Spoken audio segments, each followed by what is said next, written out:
जंगल में बरगद के बहुत बड़े पेड़ पर चीड़ी और चीड़ा का एक जोड़ा रहता था। दोनों बड़ी मस्ती में गाना गाते, नाचते और मजे से रहते थे। चिड़िया सीधी सादी और भोली थी, लेकिन चीड़ा बहुत चालाक और कामचोर था। चिड़िया और चीड़ा सुबह उठकर साथ ही दाना चुगने जाते थे। एक दिन उन दोनों को खाने के लिए अनाज का एक दाना नहीं मिला। दोनों को बहुत भूख लगी थी। दाना ढूंढने के लिए दोनों उड़ते उड़ते बहुत दूर निकल गए और दूर गांव में एक घर में जा घुसे। उस घर में एक बर्तन में दाल और दूसरे बर्तन में चावल रखे थे। दाल और चावल देखकर चिड़िया और चीड़ा से बोला, क्यों न आज हम खिचड़ी बनाकर खाएं। चिड़िया ने भी हाँ कर दी। चिड़े ने अपनी चोंच में दाल भर ली और चिड़िया ने चावल। दोनों अपने बरगद के पेड़ पर वापिस लौटते ही उन्होंने खिचड़ी बनाई। खिचड़ी इतनी स्वादिष्ट बनी कि दूर दूर तक खिचड़ी की खुशबू फैल गई थी। चीड़ा चालाक और कामचोर होने के साथ साथ बहुत बड़ा पेटू भी था।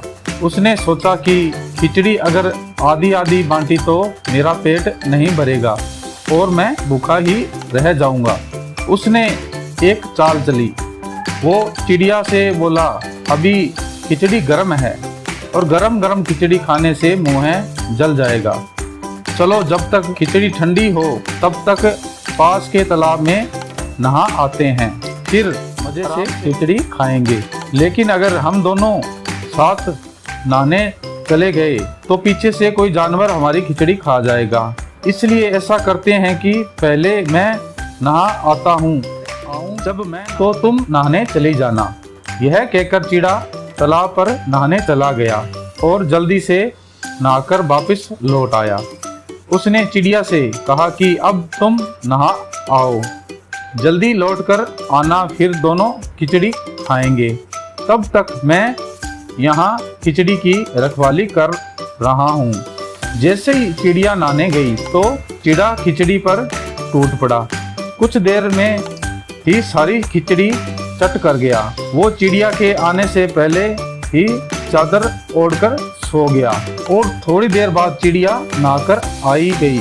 उसने देखा कि खिचड़ी का बर्तन खाली पड़ा है और चिड़ा चादर तान कर सो रहा है। चिड़िया के यह समझते देर नहीं लगी कि यह सब चिड़े की करतूत है। उसने गुस्से में चिड़े की चादर खींचकर उसे जगाया। चिड़ा चिड़िया को गुस्से में देखकर अनजान बनने का नाटक करने लगा। अब चिड़ा बोला, क्या हुआ चिड़िया रानी, तुम इतने गुस्से में क्यों हो? नाखर आने में इतनी देर क्यों लग गई? मैं तो तुम्हारा इंतजार करता करता सो ही गया था। अब तुम आ गई हो तो चलो अब हम खिचड़ी खाते हैं। चिड़िया और गुस्से से बोली, बनाने की कोशिश मत करो, मैं तुम्हारी चाल अच्छी तरह समझ गई हूँ। खिचड़ी तुमने छोड़ी ही कहाँ है खाने के लिए, वो तो तुमने पहले ही सारी चट कर दी है। अब चिड़ा नाटक करते हुए बोला, यह बिल्कुल झूठ है, मैंने खिचड़ी नहीं खाई है। मुझे सोता हुआ देखकर शायद कोई जानवर खिचड़ी खा गया होगा। अब चिड़िया बोली, ठीक है तुम झूठ बोल रहे हो, यह सच, इसका फैसला हम किसी तीसरे। थोड़ी दूर पर एक पेड़ पर एक कौवा रहता था। कौवा बहुत ही अक्लमंद था। चिड़िया ने कहा कि चलो कौवे के पास चलो, कौवे से पूछेंगे कि कौन सच और कौन झूठ बोल रहा है। अब दोनों कौवे के पास चले गए। चिड़िया ने कौवे को सारी बात बताई। चिड़िया की बात सुनकर कौवा सारी मझधार समझ गया और बोला, मैं तुम दोनों की कच्चे धागे की से परीक्षा लूंगा। तुम दोनों बारी बारी से पीपल के पेड़ से लटके हुए एक कच्चे धागे पर झूलोगे। तुम में से जो भी झूठा होगा उसका धागा टूट जाएगा और जो सच्चा होगा उसका धागा नहीं टूटेगा। चिड़िया और चिड़ा दोनों परीक्षा देने के लिए राजी हो गए। चिड़े ने चिड़िया से कहा कि चिड़िया रानी पहले तुम झूलो, मैं तुम्हारे बाद झूलूंगा। चिड़िया बहुत भूखी थी, इसलिए उसका वजन भी कम हो गया था। वो बड़े आराम से कच्चे धागे पर झूल गई।